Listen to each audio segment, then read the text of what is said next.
¿Se acuerdan de la frase de que cuando veas las barbas de tu vecino arder, pon las tuyas a remojar? Pues fíjense que creo que hoy aplica para los mexicanos con respecto a lo que está pasando en Israel en este momento, porque a pesar de que puede parecer que Israel está muy lejos y que somos muy diferentes, fíjense que la sociedad está cada vez más dividida, está cada vez más polarizada, está cada vez más montada en una ola de racismo y de odio que no tiene para cuándo acabar, que tristemente me recuerda lo que estamos viviendo aquí y me preocupa.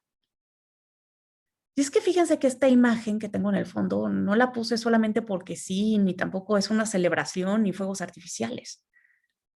Es la imagen que marca el inicio de este conflicto que estamos viviendo en el Medio Oriente, que es cuando policías israelíes se enfrentaron a manifestantes palestinos afuera de la mezquita del Al-Aqsa y que dejó un saldo de 300 heridos, que también marca el inicio de una guerra de los unos contra los otros, más allá de los países.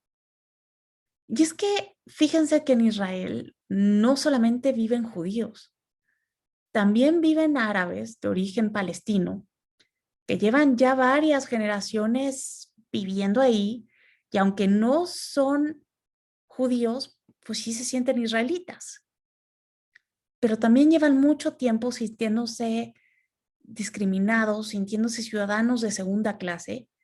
Y esto ha formado un caldo de cultivo que no va a acabar bien, porque fíjense que hay estadísticas que muestran que son los más pobres, los que mayor desempleo tienen, los que tienen mayor rezago educativo. Y creo que en gran medida eso está sucediendo por la leña que le ha echado al fuego el primer ministro Benjamín Netanyahu, que por el mensaje tan populista, divisivo y radical que tiene, tenía broncas hasta con Obama, ¿eh? Pero eso es una historia que ahorita les voy a contar. Lo que les quiero contar es que el día de hoy murió la segunda víctima por un crimen de odio en la ciudad de Lod, que está en Israel. Se trata de un judío israelí de 56 años de edad que falleció después de haber sido linchado por árabes israelíes. ¿Y qué creen? La semana pasada también murió un árabe israelí después de haber sido sepultado a balazos por judíos israelíes en la misma ciudad. Y a esto hay que sumarle que ya hay sinagogas incendiadas, coches incendiados, dicen que hay judíos israelíes que también van por la ciudad y identifican a los árabes y marcan la puerta para después regresar, que también ocurre algo similar con los árabes. Y parece en verdad una historia muy triste de nunca acabar, que nos puede indicar el termómetro social de ese país, porque Lod no es la única ciudad que está mezclada. Hay otras 5 en donde resalta Jaffa que nos pueden hablar de una guerra civil que en este momento sería lo peor que le podría pasar a ese país y que sería una especie de punto no retorno. Y es que fíjense que el que ha contribuido a llegar a este punto de no retorno para salvarse el pellejo ha sido el primer ministro Benjamín Netanyahu. En el 2015, cuando había unas elecciones que él creía que iba a perder, empezó a inventarse una historia de que había una mafia del poder que lo quería quitar y que aparte los árabes israelíes venían a votar, iban a votar en manadas y que estaban siendo acarreados por la izquierda macabra para destruir el proyecto de nación. Y entonces él les pidió a los judíos israelíes que salieran a votar por él para salvar al país y también se acercó mucho a la extrema derecha y les pidió, y bueno, les prometió, más que les pidió su apoyo, pero les prometió que no iba a reconocer pues ningún Estado palestino y que iba a promover los asentamientos judíos en territorio palestino, que son un rollo. Vienen de la Guerra de los 6 días y hagan de cuenta que son como pueblitos dentro de un territorio porque están todos bardeados. Y esa es una historia de nunca acabar. Y luego, en el 2018, hizo algo terrible.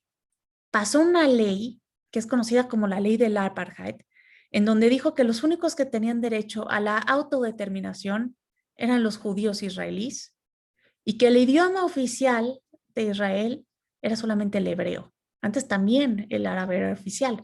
Ahora él bajó el árabe a un idioma de estatus especial. Esto obviamente hizo sentir muy mal a los árabes israelíes y aparte les causó muchos problemas para asistir a escuelas y también para realizar trámites, porque en muchos lados no se enseña el hebreo o no lo hablan muy bien. Entonces esto de alguna manera pues, los dejó fuera del proyecto de país y aparte él dijo que esto había ocurrido porque la mayoría tenía voz y la mayoría había hablado. Entonces, los demás no cuentan. Y es que fíjense que en la historia de Israel, ningún partido árabe ha sido invitado a formar parte del gobierno. Y esto de alguna manera pues, ha tenido excluida a una parte de la población. Y todo esto pasa, todos estos discursos aumentan cuando Netanyahu está a punto de perder el poder. Y sin entrar en teorías de la conspiración, creo que francamente ahora que está envuelto en escándalos de corrupción y con una popularidad muy baja, pues este conflicto le viene a ayudar, porque hay un enemigo ante el cual todos se van a unir alrededor de él y alrededor de la bandera. Entonces creo que es muy peligroso cuando los políticos ponen antes a los proyectos de poder que a los proyectos de nación. Y esto es algo muy feo que está pasando en Israel, del que podemos aprender y que espero francamente que no llegue a una guerra civil ni aquí ni allá. Yo me despido por esta ocasión. Los invito a seguirme en mis redes sociales. En Twitter estoy como @enarostefany.